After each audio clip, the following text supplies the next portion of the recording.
Ang video ko pong ito ay patukoy sa mga kiniklaim natin sa naiwan ng ating mga yumaong veterano kung nabubuhay pa man o mga hindi nila na-claim. Ito po ay rektahan kong sina-shoutout sa ating Philippine Veterans Affairs Office, lalong-lalo na po sa Finance Division kay Mr. Ferdinand C. Palor at sa ating PIBAW Administrator na si Retired General Ernesto Carolina at sa kanyang mga kasamahan.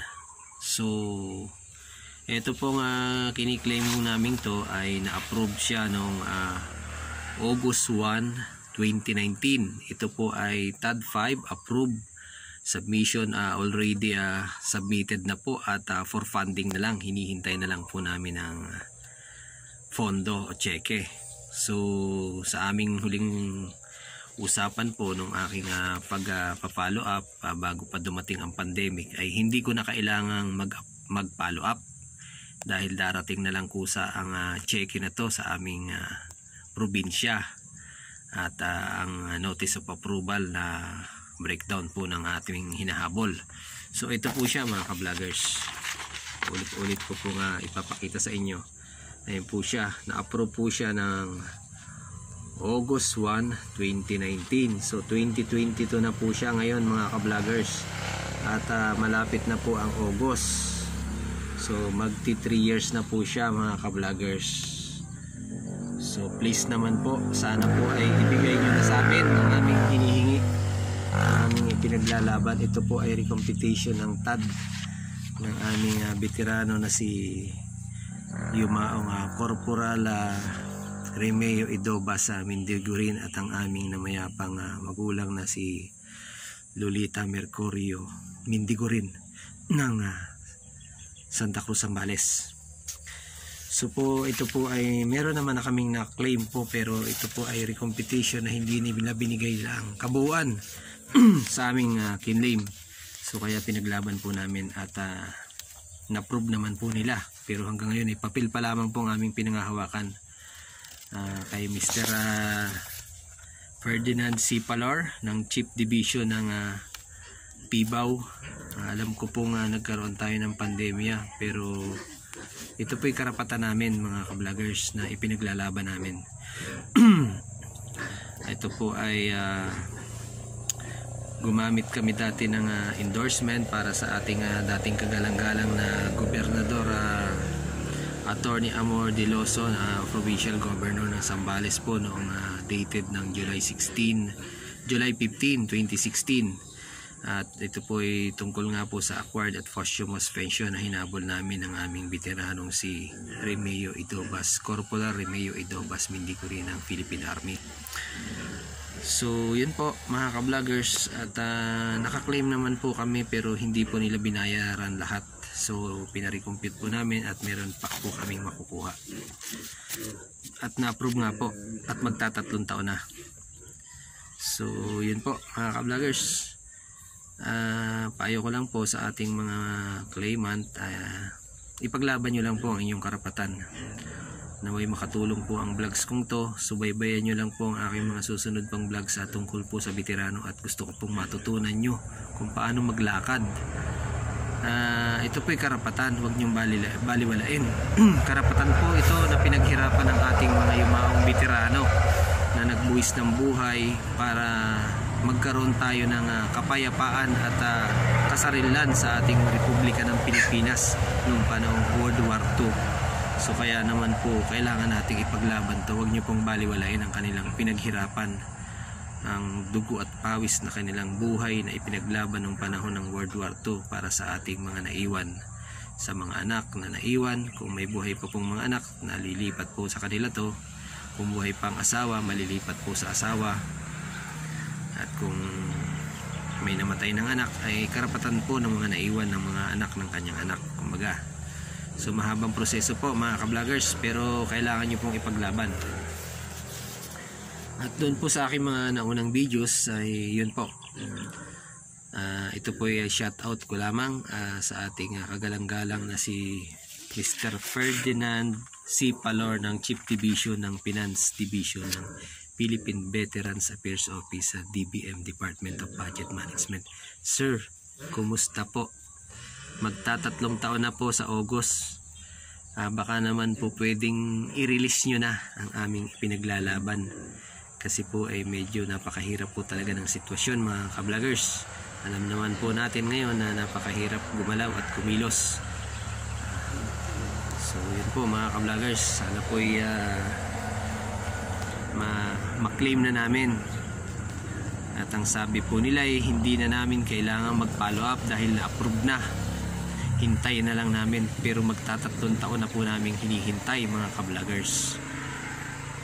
Nung sa totoo lang po, yung unang nilakad ko mga ka-vloggers, hindi po inabot ng isang taon dahil kinulit ko sila ng kinulit. Tawagan ko sila ng Lunes, tawagan ko ng Martes, tawagan ko ng Miyerkules, tawagan ko ng Huwebes, puntahan ko ng Biyernes. Tawagan ko ng Lunes, tawagan ko ng Martes, tawagan ko ng Miyerkules, puntahan ko ng Biyernes. Ganun po ang ginawa ko sa kanila mga ka-vloggers sa lahat ng departamento ng pagpuproseso ng ating PIBAW.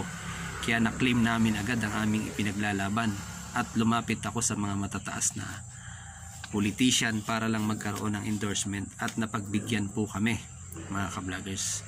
Kailangan nyo lang pong gumawa ng diskarte at paraan, pero kailangan nyo pong ipaglaban ang karapatan. Unang-una, ipaglaban nyo ang inyong karapatan. So ngayon po, dahil hindi ko po nagawa yung tawagan ko ng Lunes, tawagan ko ng Martes, tawagan ko ng Miyerkules, tawagan ko ng Huwebes at puntahan ko ng Biyernes dahil nga nagkaroon na po ng pandemic, ay saka hindi na po tayo makaluwas, medyo napakahirap. Nagkaroon po ng sobrang delaying mga ka-vloggers dahil hindi na nga napapalo up. Pero nangako naman po sila sa akin na makiklaim na po namin. Hindi na namin kailangan follow upin. Hihintay na lang po namin. Yan po ang sabi sa akin ni Ma'am Grace Anbus sa Finance Division at sa Finance po sa baba, sa mga empleyado doon na nagbubuklat ng records at nakita nga ang approval. Hindi na po namin kailangan mag-follow up at darating na lang. Ayan po mga ka-vloggers. Ayan po. Na-approve siya ng August 1, 2019. At medyo mahaba-haba na po mga ka-vloggers. Ayan po. Ito po yung nagkaroon ng agreement ang magkakapatid na isang accountability na lang po ang pagpapasukan, kaya pinasok po sa pangalan ng aking asawa mga ka-vloggers. So yun po, ganun po ang dapat ninyong gawin. Kung marami kayong claimant, kailangan magkaroon kayo ng pagkakasundo na isa lang. Hindi naman po kayo kailangan magtraidoran kung magkakamag-anak kayo.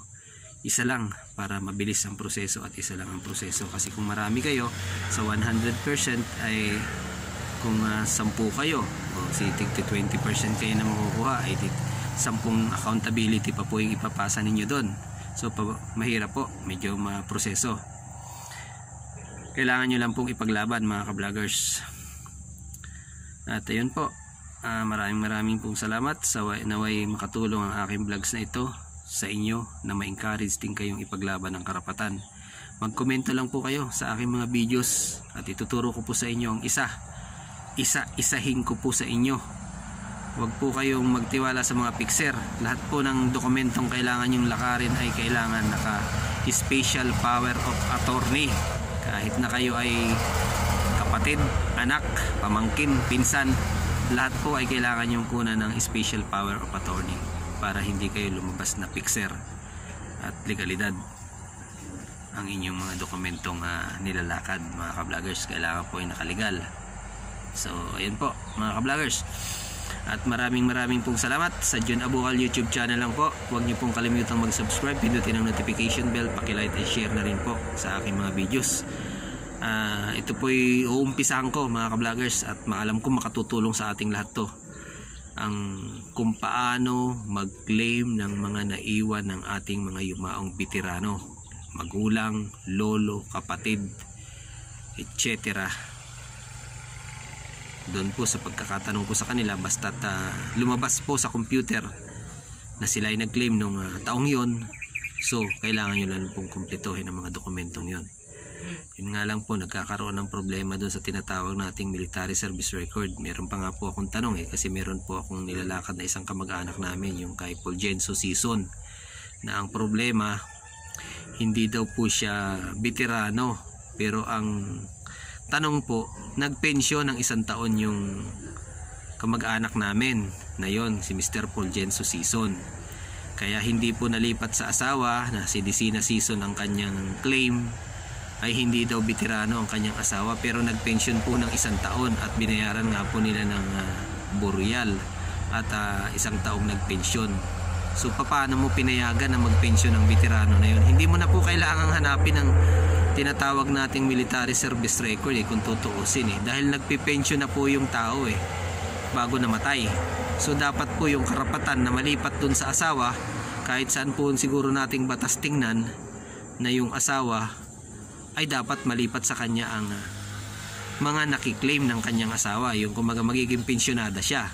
Pero dahil nga po hindi po natin malaman kung bakit hinahanap pa nila yung military service record, ay si nanay po ay galing pa ng Amerika at doon ay tumagal na siya ng napatagal na panahon. Hanggang ngayon ay hindi pa namin napoproseso ang kanyang papeles na yon, pero nakapile na po siya at merong claim number dahil hinuhold lang po ng Philippine Veteran sa First Office dahil wala nga daw po siyang military service record.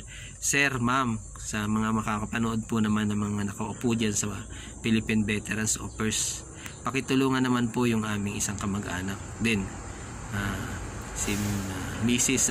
Disina Sison, na asawa po ng yumaong si Fulgencio Sison dito po sa bayan ng Pamunuran, Santa Cruz, Zambales. Isa po to sa pinaglalaban namin ng mga anak na dapat ay nalipat sa kanya hanggat buhay pa. Sana naman po ipagkaloob nyo sa kanya hanggat buhay pa po siya. 85 years old na po siya, hindi lang po, medyo titingnan ko po sa birth certificate niya, sobra-sobra na po siya sa 80. Kauwi na po siya galing Amerika at ngayon po yung ipinaglalaban namin ang karapatan na yon ng kanyang mga anak. So sana naman po ay ibigay nyo rin sa kanila ang karapatang ito dahil iba-iba po ang isinasagot din sa akin doon sa finance sa 2nd floor, doon kina Ma'am Raquel Kahugiran.